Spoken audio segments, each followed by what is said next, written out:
ఒక చిన్న ఊరిలో ఆది అనే ఒక అబ్బాయి ఉండేవాడు. అతని చెల్లి పేరు గుడియా. గుడియా చాలా అల్లరి, చాలా క్యూట్. ఒకరోజు ఆది స్కూల్ నుంచి వచ్చి చూస్తే గుడియా తన అన్న వేసుకునే పెద్ద షూలు వేసుకుని ధూప్ ధూప్ అని నడుస్తోంది. ఆది నవ్వుకుంటూ అడిగాడు, గుడియా, నా షూలు ఎందుకు వేసుకున్నావమ్మా? గుడియా ముఖం సీరియస్ గా పెట్టుకుని సమాధానం చెప్పింది, అన్నా, నువ్వు స్కూల్కి వెళ్తావు కదా, నేను కూడా నీలాంటి పెద్ద అమ్మాయి కావాలి. ఆది హృదయం కరిగిపోయింది. తన షూలు తీసుకుని ప్రేమగా తన చెల్లికి చెప్పాడు, పెద్దవాళ్లం అవ్వడం అంటే షూలు కాదు గుడియా. మంచి మనసుతో చేసే పనులే మనల్ని నిజంగా పెద్దవాళ్లుగా చేస్తాయి.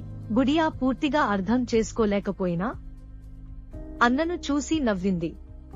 ఆ రోజు నుంచి ఆది తన చెల్లికి చిన్న చిన్న మంచి అలవాట్లు నేర్పించడం మొదలుపెట్టాడు. అన్న చెల్లెళ్ల మధ్య ప్రేమ మరింతగా పెరిగింది.